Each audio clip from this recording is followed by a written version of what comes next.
welcome to D&D Optimized, the show where each week we take a deep dive into one or two specific character builds for Dungeons & Dragons 5e, and we do our best to crunch the numbers and optimize it to give you the greatest numerical advantage for your character's chosen role. So, if you, like me, love to play Dungeons & Dragons for a few hours a week and love to spend a few more hours a week fantasizing and dreaming about the characters you would like to be playing in Dungeons & Dragons and theory crafting and crunching numbers and thinking about what would be the best way to create the most fun, most powerful version of a character that you're working on, welcome home. This place is for you, so we're happy to have you. Grab a flagon of your favorite beverage, pull a seat up by the fire, and join me for some theory crafting.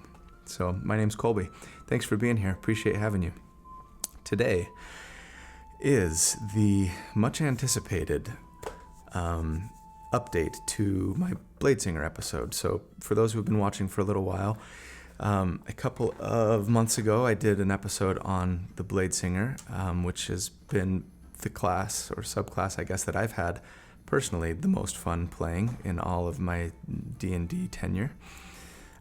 Perhaps my enthusiasm caught on, or you guys just all know that the Bladesinger's amazing, because it's been by far my most popular video and podcast download. And so thanks to all of the changes that came about with Tasha's Cauldron of Everything a couple of weeks ago, and to the demand, I decided that I better update it and put out a 2.0 version because a lot has changed. And I wanted to share that with you guys. So super excited about this. I know a lot of you have been asking for this. So we're going to jump in. You guys, why doesn't anybody get it? Why is it that before Tasha's, almost every guide that I would read on the Bladesinger or YouTube video that I watched, done by people who are much more popular and probably smarter than me, seemed to say about the Bladesingers are great, but what makes them great is that you're a wizard and that you have access to your wizard spell list, and that's what's fantastic. And Bladesinger brings some nice sort of defensive buffs to you, but don't think that you ought to be in there mixing it up in melee with the fighters and barbarians, because you shouldn't be. And that always blew me away, because I crunched the numbers and played one in game and thought, no, these guys, if you build them right, you use the right spells and things, they can do as much damage as, as a good barbarian or fighter, depending on the level, depending on the enemy armor class, etc. But they are super competitive and have access to the wizard spell list and all of those things. And now post Tasha's, it seems like people are starting to come around a little bit and go, okay, fine, you can be in melee, good job, little Bladesinger. Now you can maybe hang with the big boys. And I'm looking at it and going, no, this is like the best melee damage subclass in all of Dungeons and Dragons. When you do it right. So, I get it.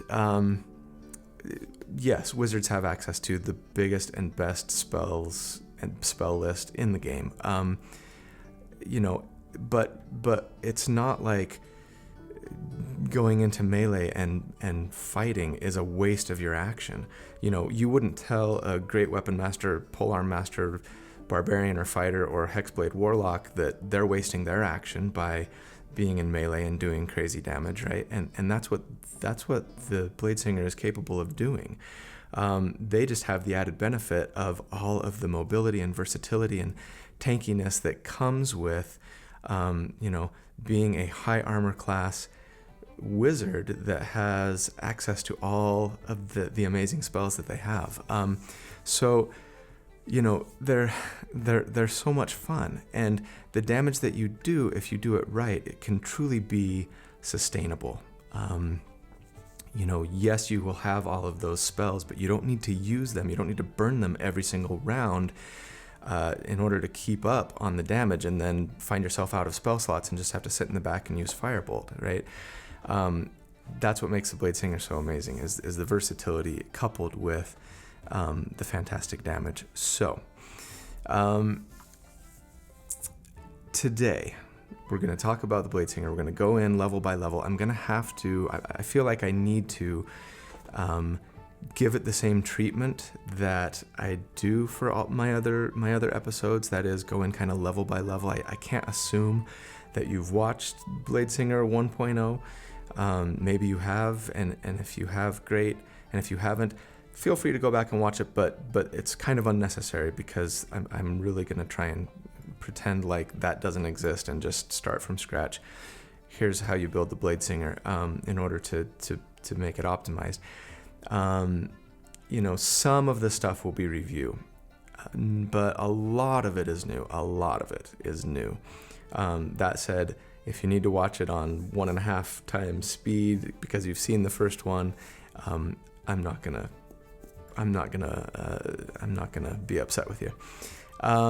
So first of all, let's talk about kind of an overview of what Tasha's has done for the Bladesinger. There's good news and there's bad news, right? So the bad news first. Bad news is Shadowblade is mostly dead.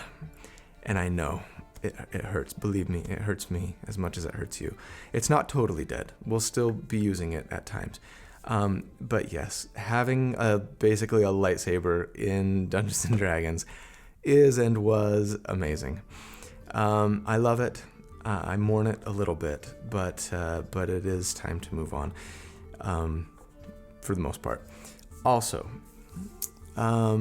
big nerf to our early levels. This is bad. So, in case you don't know, thanks to the changes in Tasha's Cauldron of Everything, Bladesong used to be usable twice per short rest. And that meant that you could pretty much rely on having it for just about every combat encounter. Now, it's changed to you can use it a number of times equivalent to your proficiency bonus per long rest. Did I say long rest before? I meant short rest, if I did. Anyway, now it's your proficiency bonus number of times per long rest, and that's a real bummer, especially at early levels. Later on, once your proficiency bonus gets up, it's kind of a wash. It's not a big deal. But you know, when your proficiency bonus is only at a 2 or a 3, you might find yourself having to pick and choose when to actually activate your Bladesong, and that feels bad. Early on, especially when it's only twice per long rest, you're probably going to really have to choose, you know, when to activate it and go into melee, and when to maybe play it safe and hold back. I mean, you can still be in melee without your Bladesong active. It's just your armor class is going to be a lot lower, and your concentration save is going to be lower, and so it's just going to be tougher to both stay alive and also maintain concentration on your spells, which is such a huge, important source of the damage that we do as a Bladesinger. So that's a bummer, and you're gonna have to think about that and sort of be smart about that. There is good news, however. Changes with Tasha's. So the good, the biggest one is the change to the Bladesinger's extra attack. So at level 6, not level 5 like most martial classes, but at level 6, Bladesingers do get the extra attack feature, and now that says that you can either make 2 attacks or make 1 weapon attack and make 1 cantrip, cast a cantrip. This, though, coupled with the changes to Booming Blade, we talked about them a little bit last time, we'll get into it later, are really what kind of kill Shadowblade. Because now we've got cantrip options, and we can't use Shadowblade with Booming Blade. But again, we'll get into it. Fear not, it's still an overall buff.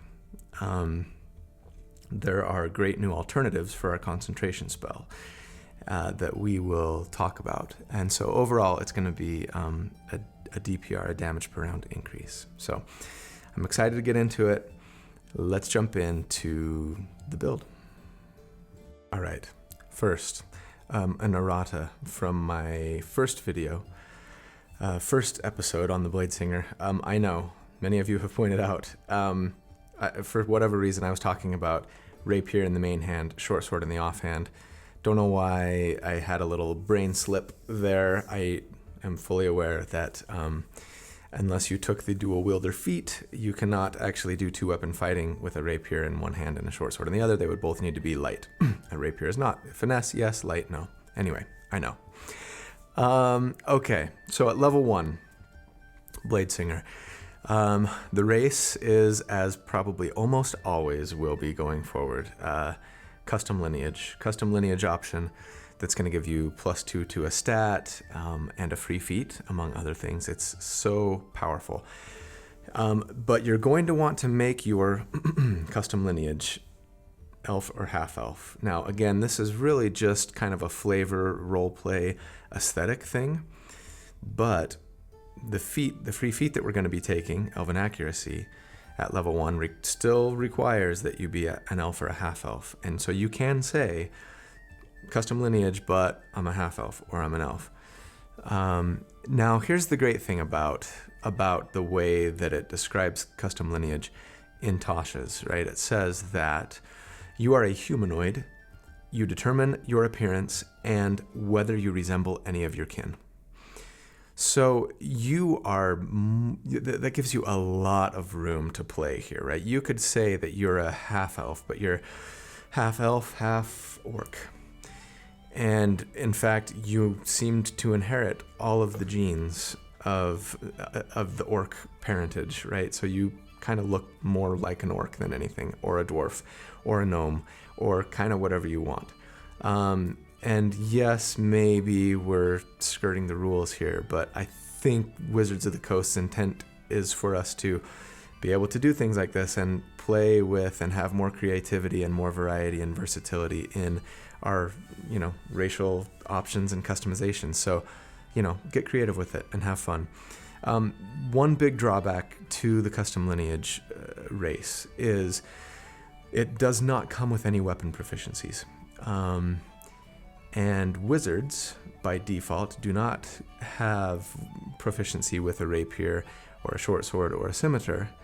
So that changes things for us a little bit down the road, and I'll get into that in a minute, but just keep that in mind. As I mentioned, the free feat that we're going to take is Elven Accuracy. It gives you a +1 to, for us, dexterity. And then, again, when you have advantage on an attack, instead of rolling 2 dice, you get to roll 3, basically. And that's fantastic. We're always going to be having advantage for at least one of our attacks. And so that's important. And starting off with an 18 dexterity at level 1 feels amazing. So for ability scores, right, you're going to do, I always assume point buy. You're going to buy 15 dex. You're going to take your +2 racial for that, so that would bump you to a 17. And then you're going to get +1 for Elven Accuracy, so you will start at 18 dexterity. That feels amazing. The problem is you're not going to be able to get to a 16 intelligence, right? Because you don't get any more bonuses anywhere unless you sacrificed in dexterity, which I don't want to do. So we're going to actually start with a 14 dexterity and a 15 constitution. I'll explain the 15 constitution in a minute. So those are our 3 most important stats. Starting with an 18 dex feels amazing. Starting with a 14 intelligence feels lousy. And you could finagle it to do like 16 and 16 if you wanted. I'm going to take the dexterity. It's going to give us a better + to hit and + to damage. We'd get some mileage out of the intelligence later. We'd get a bump to our armor class when we're blade singing, but we always have a bump to our armor class with dexterity, right? Intelligence gives you a bump to your armor class when you're blade singing only. And we're not, at least especially at this level, early on, we're not needing a really high difficulty check on our spells or a spell + to hit. We will in a little bit, but anyway, I think you're just better off with dexterity. But if you want to go 16 and 16, you can. Let's talk about class. a lot of you have made the suggestion or asked the question, what about starting fighter level 1 and then going Bladesinger? And I know, I get it. It is very tempting to start as a fighter. More hit points, but more importantly, proficiency with all weapons, right? Which is huge, it is very nice. Starting with a fighting style is fantastic to be able to probably take the dueling fighting style and get a +2 attack to your +2 damage when you're attacking with just a single weapon in your hand, or 2-weapon fighting. But we're going to be doing a little bit of both here, so you'd have to pick or choose. You ideally want both, but you can only get one. But anyway, it'd be nice to have. Most importantly, proficiency with your Constitution saving throw that fighters get. And that's huge because we really want to maintain our concentration, and that benefits a lot by having a higher Constitution saving throw. So having proficiency there would be really nice, and all of those things to start at level 1 with would be fantastic.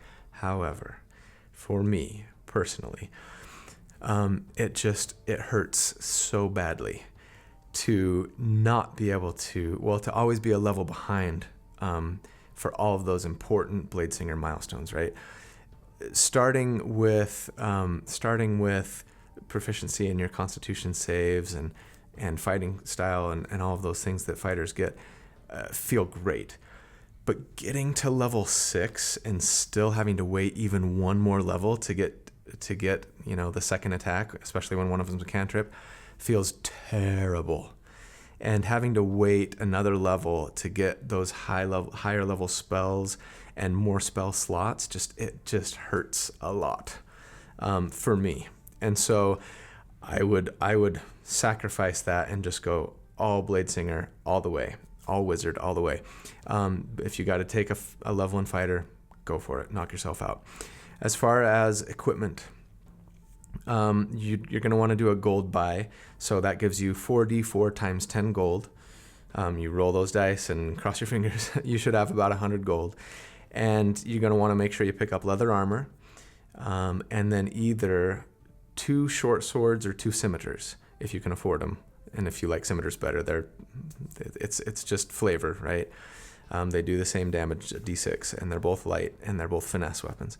But make sure you save money for your spellbook, and you want some clothes and other necessities, but you should be able to afford all of those things at least. As for spells that you get at first level, so for cantrips, make sure that you get Booming Blade or Green Flame Blade. It's less important at this level. In fact, get at least one of those, both if you can. And again, for those who don't know, Booming Blade, as part of the spell, you make a weapon attack. Green Flame Blade works the same way. You make a weapon attack, and it sheathes your target in energy, essentially, and then if they move after that, they will take damage. If they move willingly, they will take damage. Green Flame Blade is similar. You make a weapon attack, and then it does a little bit of extra fire damage to another enemy that's standing right next to them. Those scale, as all cantrips do, with level, and so later on you're going to do extra damage on the hit itself, and then even more damage if they move with Booming Blade, right? So that's going to be important to our build. Make sure that you have those. And probably pick up like Firebolt or Toll of the Dead, so you can have a nice ranged cantrip for damage. I love Message. It's great to be able to communicate with your friends telepathically, but get whatever else you need there. Make sure as first level spells you pick up Shield, the Shield spell, which will let you, when you get hit as a reaction, cast this spell, and it will add 5 to your armor class, and that lasts until the beginning of your turn, your next turn, increasing your armor class by 5 until then, right? So that's really great for our own tankiness. And Absorb Elements, another errata. I know that I have spoken about Absorb Elements in the past wrongly. And the way that Absorb Elements works is that it basically, when you cast it again as a reaction, it will let you be resistant to like acid, fire, lightning, cold, poison, I think, damage, elemental damage, essentially. It will be resistant, so you'll take half damage on that damage when you get hit by it, and then you get to add some additional damage, a d6 worth of that type of damage on your next attack. Very great, some nice little bonus damage, but more importantly, increases your tankiness. So those are important spells for us to have at first level. As far as the last spell that you got to make sure you get at first level is Find Familiar. So Find Familiar, you cast it as a ritual, and then you get a little pet, and they will follow you around. They'll take their own action on their own initiative, but they cannot make the attack action. You can see through their eyes, so you can use them to scout. I mean, familiars are just so incredibly useful, but for our purposes, the thing that we'll primarily be using them for is to give us advantage. So your familiar can take the help action. In case you don't know, when somebody helps you in combat, then on the first attack that you make, you will have advantage. And so you're going to be using your familiar to take the help action in combat all the time and give you advantage on at least your first attack, thanks to their help. They're coming in and distracting them. I always recommend the owl. Owls are great because they have the flyby feature, which means, and they can fly, but they can fly in, distract, take the help action, and fly away without taking an opportunity attack as they move. So they can generally stay pretty safe and then always be there for you to take that help action and give you advantage on your first attack every turn. So that's level 1. At level 2, you get an Arcane Tradition, and you are taking the Bladesinger, and from now on you are not a typical wizard, and don't let anyone tell you differently. Quote, many who have observed a Bladesinger at work remember the display as one of the more beautiful experiences in their life, a glorious dance accompanied by a singing blade. You have light armor proficiency, so you can put on your armor now, your leather armor that you've been carrying around, and proficiency in one weapon of your choice. And herein is our problem. We're not always going to be two-weapon fighting. I'd say maybe half of the time, maybe even less than half of the time, are we going to be two-weapon fighting. And the other half, especially once we hit level 9, we'd love to have a rapier in our main hand for that teeny bit of extra damage, but really the difference between a d6 for a short sword or a scimitar and a d8 for a rapier is 1 on average, right? And that's just not worth spending, in my opinion, an entire feat, in order to pick up two-weapon fighting, dual wielding fighting, whatever that feat's called that lets you use non-light weapons, right? Or for that matter, it's not even worth taking a level 1 fighter for me personally. So pick a light weapon here, short swords or scimitars, and just commit to it all game. It's okay. Most of your damage is not going to be coming from the weapon itself. When you invoke your blade song, of which you get 2 a day right now, because your proficiency bonus is only a +2, but that will scale. But when you invoke your blade song, you have supernatural speed, agility, and focus. It lasts for 1 minute.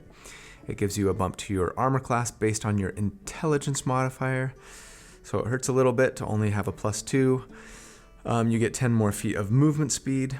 You have advantage on acrobatics checks, and then you importantly get a bump to your concentration saving throws. Your spells to maintain your saving throw to maintain concentration, based on your intelligence modifier. So again, just a +2. So from here on, you are no longer standing in the back line throwing firebolts. You are wading into battle, singing, flying, and dealing death. unless you're out of Bladesong uses, then maybe stay back and throw firebolts. You know what? You can still get into battle and do cool stuff. It's just you're going to be squishier. You're going to have a harder time maintaining concentration. It's not a huge difference, so depending on what you're fighting, consider that depending on how low you are in health. But yeah, just keep that in mind and maybe be wise, be prudent. Level 3. So you get level 2 spells now. I'm going to recommend you take a couple. Misty Step is fantastic and fun, and it lets you teleport around the battlefield as a bonus action, I believe. 30 feet to a place you can see, and that's just great to have that extra mobility and a lot of fun to use. Shadowblade we're going to take as well. Very important spell. So yes, we're still going to be using Shadowblade for our concentration here. It's not completely dead. For those who don't know, Shadowblade, you summon an illusory magical blade. Essentially, it counts as both a light and a finesse weapon, so you can use your dexterity, and you can even do 2-weapon fighting with it if you have a short sword in your offhand. And it's just fantastic. It does, at this level, it does 2d8 of damage, using your dex bonus for plus to hit and plus to damage. And that's way better than any other weapon that anyone else in your party probably has at 3rd level, right? So it's cool, it's fun, it's a lightsaber, and yes, I have crunched the numbers for Shadowblade versus other concentration spells like Flaming Spear, for example, and Shadowblade still comes out on top, especially because you get to use your bonus action still for an offhand attack. Especially if you're in dim light. I didn't mention, if you're fighting in dim light or darkness, you have advantage on all of the attacks that you make with Shadowblade, and that's big, because Dungeons & Dragons can sometimes be a little bit gloomy when it comes to our combat, right? In dungeons and fighting at night and things like that. So, Shadowblade, way to go. It's super cool. Oh, don't forget also, when you can get it, to pick up a Mirror Image as a spell. This is going to help your defense tremendously. And basically, you cast it as an action, and it creates 3 duplicates of yourself. And going forward, then, when a creature makes an attack on you, you roll a die, and it potentially attacks one of your images instead of you. And if it hits it, no matter how much damage it does, it just disappears, and now you have 2 mirror images left, and continue until you are all out of mirror images. This, coupled with shield and absorb elements and your high armor class, make you really hard to hit. And it's a lot of fun to be in there doing tons of damage as a typically squishy wizard, and being really hard to hit and really hard to kill, even at this level. And so what your combat's going to look like, for me, and I've played a couple of Bladesingers actually now, and love them, and they're a lot of fun, but generally when combat starts, I will bonus action start singing my blade song, and then as an action, if I have the spell slots, cast Mirror Image. And then, so it's a setup. On round 2, summon your Shadowblade with a bonus action. It's a bonus action to cast, and then make your attack. And so anyway, that way you go into battle ready and defensive, right? If you summon your Shadowblade right off the bat and start swinging, and then wait to maybe do Blade Song next round, you might get hit and take damage and lose your concentration, and now you just wasted your spell slot on the Shadowblade, and you got to start over. So anyway, at level 4, you get a feat or an ability score increase, and previously I recommended taking Warcaster at level 4. I'm going to change that, or recommend that you change that. Warcaster is great. It lets you cast a spell when you have a weapon in both hands, a spell that has somatic components, and otherwise you would need at least 1 free hand, right? It lets you cast a cantrip on an opportunity attack, which is great, but less great than it used to be for us, which I'll get to in a second. And it lets you, most importantly, have advantage on concentration saves. That was the main reason why we took Warcaster. having that advantage on your concentration saves, because you're always going to be concentrating on a spell, and you don't want to lose that, right? So here's the thing. In a few more levels, we're not going to be dual wielding anymore. We're going to be single wielding, and so that, ability to cast a spell when you have two weapons in your hand becomes kind of moot for us in a little bit. In the meantime, if we don't have Warcaster, I'm thinking you could probably drop your offhand short sword if you need to, cast shield in a pinch. Talk that over with your dungeon master. Make sure that that's okay with them. But you could always drop a weapon to cast a spell. Should be allowable as a free action, and then just pick it up later. But most importantly, Shadowblade and Booming Blade no longer work together. Rules as written, as we discussed in the episode last week. Booming Blade and Green Flame Blade now have a material component that is the weapon that you use to cast the spell, essentially, in making the attack, and that weapon has to be worth at least 1 silver piece. And as an illusory blade of magic, Shadowblade does not qualify. Rules as written, despite Jeremy Crawford's tweet that he would allow it at his table. Right. And so casting a cantrip on an opportunity attack is not as cool as it used to be. You could, if you have Shadowblade summoned and you get an opportunity attack, you could just hit him with Shadowblade. And that's going to do, at this level, more damage than hitting them with Booming Blade. Well, depending on if you get the bonus damage if they move. Anyway, comparable damage to hitting them with a short sword, right? In fact, it is better damage at this level until you hit 5. Anyway, so you still can make opportunity attacks with a Shadowblade summoned. So we're not really losing much there now, thanks to the change to Booming Blade, Shadowblade. And, admittedly, in my own games anyway, speaking personally, I don't get a ton of opportunity attacks, right? They happen once in a while, but generally my dungeon masters are not real excited about giving me free attacks on their monsters, and so usually the monsters won't run away from me and take an opportunity attack unless they've got a really good reason to do so. It just doesn't happen a ton. So that leaves us with advantage on concentration checks. Admittedly, that's huge and really important for us, but what I would recommend taking instead to make up for that is, at this level, Resilient Constitution feat. So what that does is a couple of things. One, it will bump our Constitution by 1. And as you recall, we started with a 15 Constitution, so now we're 16, giving us a +3 bonus, and that feels fabulous. It's going to be more hit points. It's going to be a bump to our our Constitution, and therefore concentration saves. And it lets you add your proficiency bonus to your concentration saves now. So, it doesn't feel as bad not taking that first level in Fighter. Now we get to add our proficiency bonus. What's better, having your proficiency bonus or having advantage on your Constitution concentration saves? If you crunch the numbers, they're a wash, really. And so, but adding your proficiency bonus gets better as your proficiency goes up. So I think long term, your ability to maintain concentration is better by taking Resilient Constitution than it is taking Warcaster.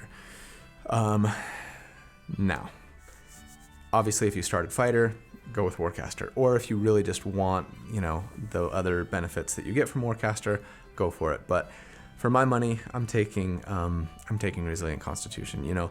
If you're blade singing and you get hit with an attack and you need to make a concentration check, you're getting a +3 from our Constitution because it's 16. You're getting +2 from Intelligence because that's the blade singing bonus, right? And then +2 at this level from our proficiency bonus. So that's a +7 to our concentration saves. Usually, monsters at this level are hitting you, and in order to maintain concentration, you have to do, you have to make a check the greater of half the damage or 10, right? So usually it's just going to be 10 for us at this level. And if you have a +7, just don't roll a 1 or a 2, and you'll maintain concentration. You've got to a 90% chance to keep your concentration. So I love it. If you want to take Warcaster, go for it. At level 5, you get 3rd level spells.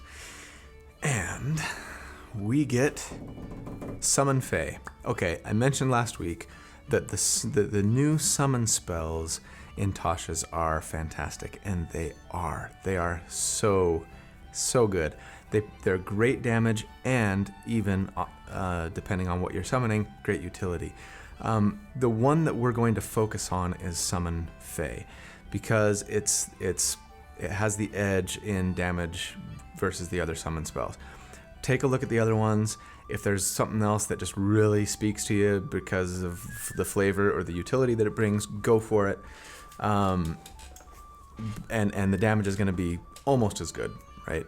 Summon Fae gets a little edge, and who doesn't want Tinkerbell following him into battle? So great. It's almost worth giving up our lightsaber. So, okay. Summon Fae is amazing. It requires concentration. It's a very expensive spell, material component-wise. You need a gilded flower that's worth 300 gold that I'm guessing you're going to have some sort of artisan craft for you in town somewhere. That's not easy to come by at this level. You might need to take out a loan or something. So I'm assuming that you can actually get that. It's not consumed, so that's nice, but you do need to have it in order to cast the spell. That summons a Fey creature that obeys your verbal commands and does not require your action or your bonus action for it to make attacks on your behalf every single turn. It takes its turn right after you, and it gets to make 1 weapon attack. That'll scale, and it hits really hard. It's a short sword attack. It's a D6 plus 3 plus the spell level, which is 3 for now. So, plus another D6 in force damage. So 2D6 plus 6 total damage on a single attack that Fae is making. They are summoned for an hour as long as you maintain concentration. So potentially will still be there over multiple combat encounters, and you don't have to burn another spell slot. That's amazing. Also, when you do upcast this, they get to make a multi-attack equivalent to a number of attacks equivalent to the spell level halved. So when you cast it at a 4th level spell, they get to make 2 weapon attacks, right? At level 6, it's 3. It's really strong. It scales really well. And my favorite part of this spell, actually, is when you summon them, you get to choose the Fae's mood. It's either fuming, mirthful, or tricksy. This is so great for roleplay and storytelling. And then as a bonus action going forward, they get to teleport 30 feet and then do something based on their mood. It's so cute, I could die. Mirthful mood can try and charm the enemy. Awesome control. Tricksy mood can fill a 5-foot cube with magical darkness, which can have some great utility.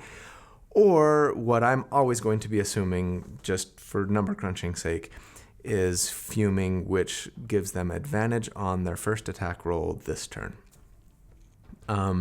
So now you have a cute, fuming Tinkerbell that's flying into battle and just screaming expletives in Fae at the top of her cute little voice, and I could die. It's the best thing ever. The bummer is they use your spell attack modifier to hit. So right now that's just your proficiency bonus plus intelligence of 2. So they're only a plus 5 to hit. That's a bummer, and it's not going to go up for a little while. But still, when you crunch the numbers, this is better than Shadowblade at this level when you're only getting 1 attack. So long, lightsaber at level 5. You will be missed. So that's Summon Fae. Of course, other 3rd level spells pick up. Get Fireball, right? It's great to have it, and I love to throw it out there at the beginning of combat if the enemies are all grouped up, soften them up, and then go in there and finish them off with my weapons. But anyway, level 6, you get an extra attack. And as we mentioned, as a Bladesinger, that can be either 2 weapon attacks or 1 weapon attack and a cantrip. Now, as we've talked about the Booming Blade change, right? So you can't use Shadowblade and cast Booming Blade with your Shadowblade. Because the spell has a material component, like we've discussed. So at this level only, at a third level spell, if you are in dim light or darkness, you actually are better off still using Shadowblade for your concentration, upcasting it at a third level, so now it does 3d8 per attack, and foregoing the cantrip and just making 2 weapon attacks, and then an offhand short sword attack. That's going to be your best sustainable DPR, damage per round. If you're in bright light, you're instead going to want to go summon Fae, and use that for your concentration, and then as your action you make 1 short sword attack, and then cast the Booming Blade or Green Flame Blade cantrip, giving you a second attack plus a 1d8, because we are at level 6 now, and at level 5 Booming Blade got a bump and Green Flame Blade, so now they do an extra 1d8 on a hit, and then for Booming Blade 2d8 if they move. Right, so you're getting some nice extra damage. So your Booming Blade for 1, regular attack for another, offhand short sword attack for your bonus action, and then of course verbally commanding your Fae to attack your target as well. Make sure that you are using your familiar that you have, your owl or whatever it may be, to take the help action for you and cast Booming Blade first, because the familiar is giving advantage on the first attack, and it doesn't say in the rules that you have to make a weapon attack first and then cast a cantrip. It just says one of your attacks can be a cantrip. So Booming Blade first, because it's most important for you to have advantage on that one. That's where more damage is going to come from, obviously. So Booming Blade first, get that extra damage, make a weapon attack, make an offhand attack, and then your fuming fiery Fae is going to come in and do some damage as well. They will, if they are fuming, they will get advantage on their attack as well, which is great and important. And so you're doing really good damage here at 6. Now, question, what about other cantrips? Does it have to be Booming Blade or Green Flame Blade? No, it doesn't have to be. There are some great options to consider. Are they sensitive to fire damage? Great, throw out a Firebolt. Do you need to slow them down? Shoot Ray of Frost. Multiple targets standing next to each other? Go ahead and Acid Splash. Toll the Dead is going to be your go-to for single target damage, unless they're resistant to necrotic damage, or have a really high, plus to save on their wisdom score, which not a lot of monsters do. So yeah, do you use Toll the Dead instead? If you're using Shadowblade in dim light, no, you're making 2 weapon attacks. If you're in bright light using Summon Fae, maybe. You just have to ask yourself, what's the likelihood of you making that weapon attack, landing that weapon attack, versus them resisting your spell damage, right? Making their wisdom save against Toll the Dead. The Booming Blade weapon attack is going to do a d6 for the sword, a d8 for the Booming Blade, plus your dex of +4. On average, that's 12. And Toll the Dead is 2d12 if they fail. So that's on average 13. Difference of 1. Right? So just know the situation. I love the idea of going in, weapon, Firebolt, another weapon attack, Fae coming in, Owl swooping in. It feels really cool, and it feels like a real Gish, build, actually making weapon attacks and casting spells in the same turn. But depending on their armor class and their, resistance to your spells, you're going to be Booming Blading as often as anything, maybe more often, particularly after level 14 when you get to add your intelligence modifier to the damage you're doing on a weapon attack. But just know your options and know your enemies, and make your decision accordingly. For ease of number crunching, I'm just assuming that we're casting Booming Blade every time. because it's easier to quantify against enemy armor class, and that's what we always do anyway. So speaking of damage report. Gosh, we just got to our first damage report. I told you this episode was going to be long. Assuming now for these numbers at level 6, I'm assuming that you are in dim light or darkness, which happens a lot in D&D. At least in my campaigns, it does. So I don't think that's asking too much to make that assumption. But I'm assuming we're in dim light or darkness, and I'm using Shadowblade. It's the only time we're going to be using Shadowblade for damage report here. So again, if you're bright light, you'll be doing it differently, and the damage will be slightly less. Summoning Fae and bright light and making weapon attacks. Booming Blade, it's going to be about 5 to 10 less. But assuming Shadowblade against an enemy with a 10 armor class, on average, you'll be doing 43 damage per round. And against an enemy with a 15 armor class, it's only a 41. It is a little better than Bladesinger 1.0, primarily because of starting with an 18 dexterity and Elven accuracy that early, like we got to do. So anyway, numbers are looking good, and they're going to get a whole lot better. Level 7.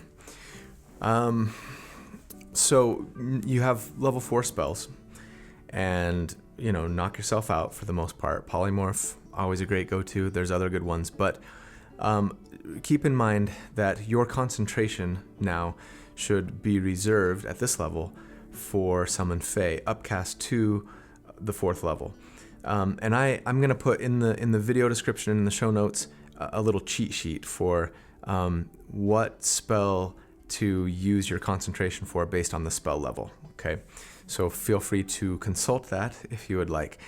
But here, for level 4 spells, we're doing Summon Fae because, as I mentioned, now they get 2 weapon attacks, making it that much stronger.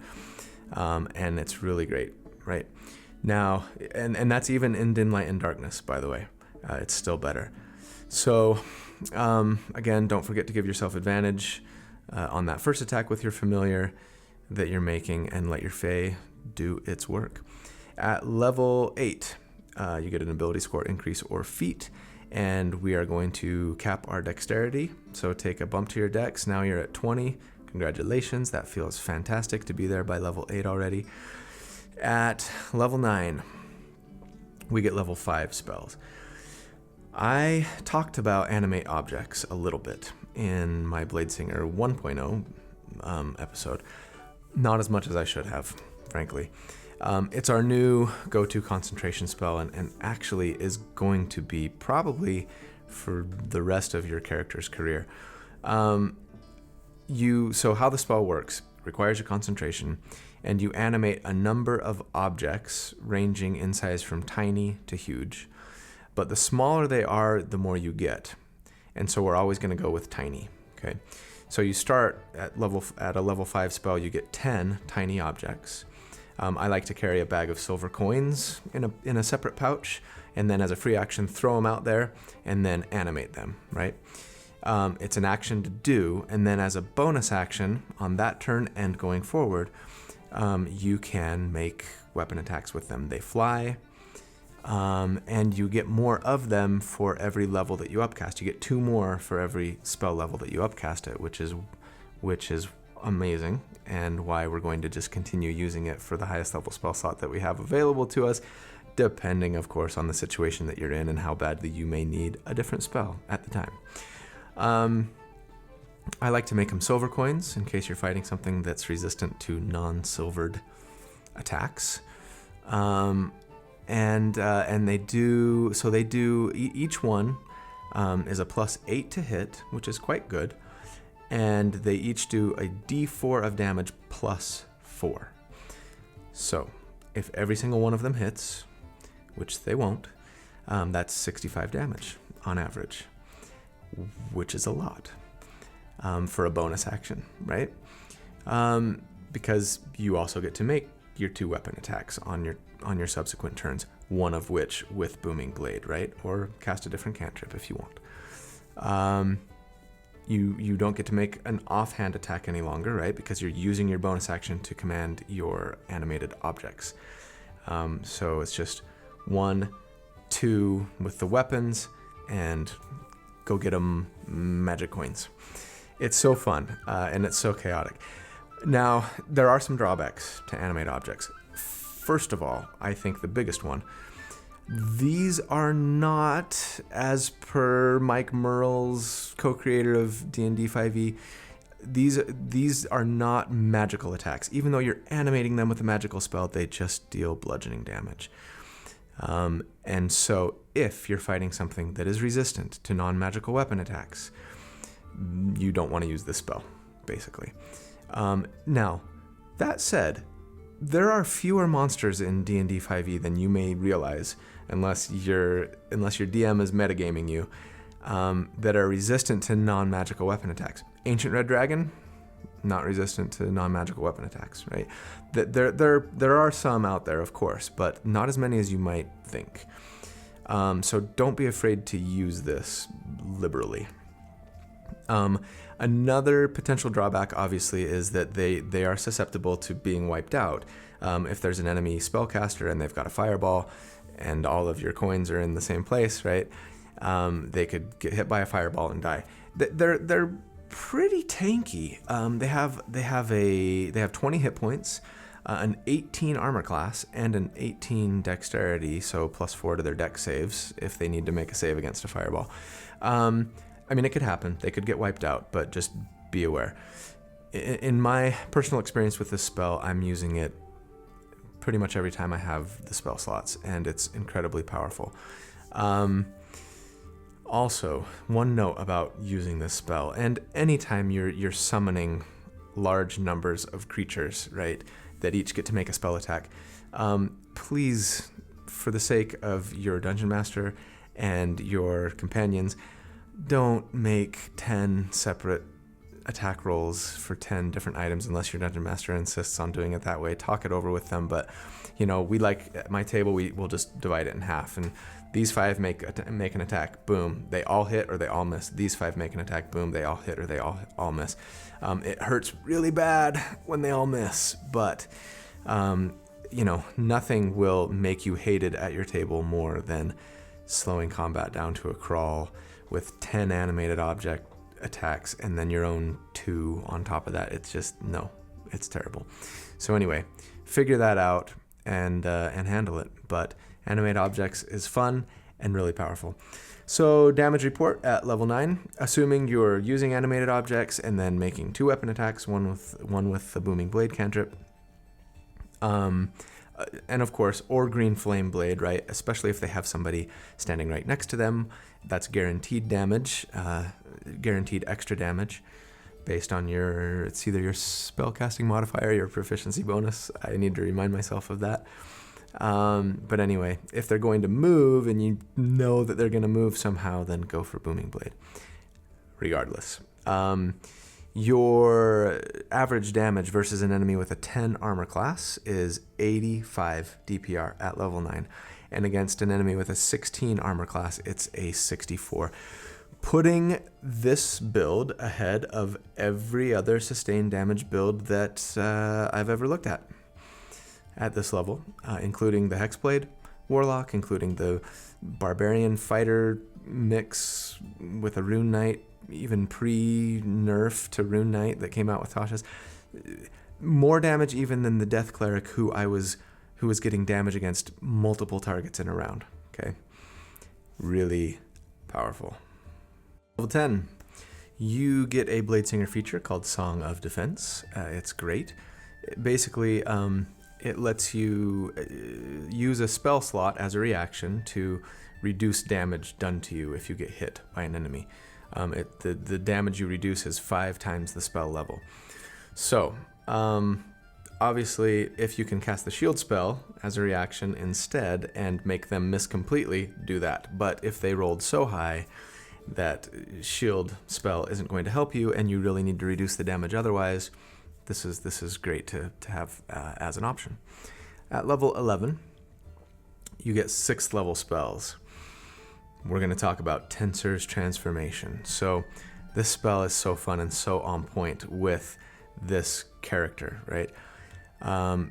Requires your concentration, and for 10 minutes after you cast it, or until you lose concentration, You can't cast other spells, but you undergo a transformation that makes you even more powerful in your martial abilities.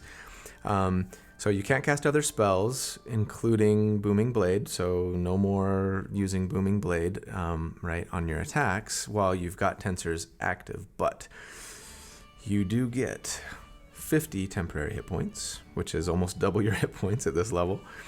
Advantage on all of your attack rolls, weapon attacks, amazing. And again, because you have Elven Accuracy, you get to roll 3d20, you have triple advantage. And all of your weapon attacks that hit do an extra 2d12 of damage. That's fantastic and super cool. And as awesome as all of that is, you're still better off using animated objects against low armor class enemies. Up until about an enemy AC of 15, you're going to want to use animate objects. Of course, if they're resistant to non-magical weapon attacks, and you have a magical weapon, right, then still stick with Tensors regardless of the AC. If you don't have a magical weapon and they're resistant to magical weapon attacks, you're actually going back to Shadowblade.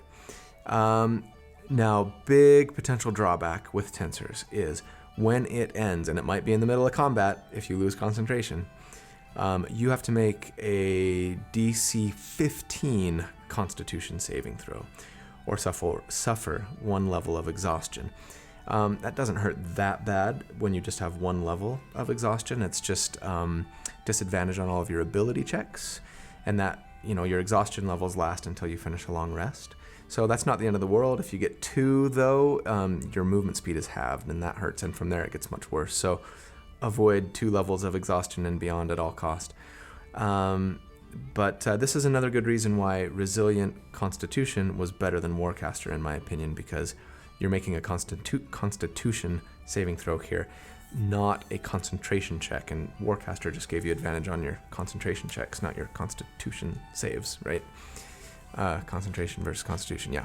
So anyway, that's a fun spell, super cool, has some great use, especially if you have a magic weapon.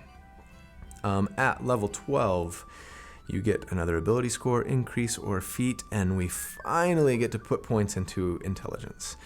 So now our intelligence is a 16, and that's going to bump your armor class thanks to Bladesinger, your concentration saves thanks to Bladesinger, your spell hit and difficulty check, obviously, and in a little bit, it's going to actually increase your weapon damage. So, you know, I never talk about magic items. I can't assume that you're going to have magic items, or at least which magic items you will have access to, but I kind of feel like for this build, maybe the best magic item you could get would be a Headband of Intellect, especially if you could get it early and save yourself from putting points into intelligence and put them somewhere else or pick up a different feat. It bumps your intelligence to 19, and we're not going to get there until level 16, right? We're not going to get that bonus, that level of bonus until level 16, so almost the end of the game. If you can find a Headband of Intellect or get one, talk your Dungeon Master out of one, get one early, that would be amazing for this guy or girl. At level 13, you have level 7 spells. And I'll just mention that as amazing as Tensor's transformation is, it does not scale, right? It just is what it is. And Animate Objects, since our last damage report, has 4 more tiny animated objects doing lots more damage for you. So at this point, you're better off with animated objects regardless of the enemy armor class, unless they're resistant to non-magical weapon attacks and you have a magical weapon. Preferably 2, so your offhand will do damage too, or they won't resist the damage from your offhand. If you don't have a magical weapon, by the way, and they're resistant to magical weapon attacks, you're actually going back to Shadowblade. But by level 13, who doesn't have at least a +1 short sword, right? Make sure you have a magical weapon by level 13. So damage report at level 13, assuming you're using animated objects, summoning 14 tiny animated creatures, or animating 14 tiny creatures, and then making 2 weapon attacks, 1 with Booming Blade, versus 10 armor class, you're doing 115 damage per round on average, and versus a 17 armor class, you're doing 81 damage per round. Now, quick note, is this damage sustainable? I'm always talking about sustainable damage. Not really, because, I'm always assuming that you're using your highest level spell slot to upcast your spells and things like that. And of course, you only get 1 per long rest, 1 7th level spell at this level per long rest, right? You have 1 6th, 1 7th, 1 8th, 1 9th. So later on, keeping up this level of damage or close to is pretty sustainable. But you can always fall back to a lower level spell slot and still do really great damage if you need to and you're out of those higher level spell slots. Animate Objects, you can cast at 5th level and it's still going to be really good and pretty sustainable from this point on. At level 14, you get a Bladesinger feature called Song of Victory, and from now on you get to add your intelligence modifier to the damage that you do with weapon attacks. Awesome. And I'm glad that at least it's a +3 by this level. That will work for Tensor's Transformation too. Don't forget to use it. At level 15, you get level 8 spells, but our concentration is going to be used for basically the same thing, at least when we're crunching numbers: Animate Objects, Upcast, unless they're resistant to non-magical attacks, etc., etc. But of course, use that 8th level spell slot for something else that's more world-changing and amazing and important, as the case may arise. At level 16, we get another ability score increase, and we're going to bump our intelligence again. So now we're at 18 intelligence. That feels more respectable for a wizard. And then at level 17, we get 9th level spells. So, on the one hand, you have Wish. So it feels a little silly to talk about anything else. But we need to talk about the new spell from Tasha's Cauldron of Everything, the Blade of Disaster, which sounds really cool. So the way Blade of Disaster works requires your concentration. You summon a 3-foot-long planar rift blade, and you can make 2 melee spell attacks. So again, this is going to use your intelligence modifier, not your dexterity, but 2 melee spell attacks with it on a target within 60 feet. They don't even have to be in melee range. They can be up to 60 feet away.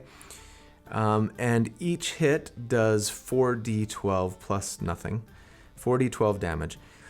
Not amazing unless you consider that they crit, that these attacks will crit on a roll of 18 or better, so not just a 20.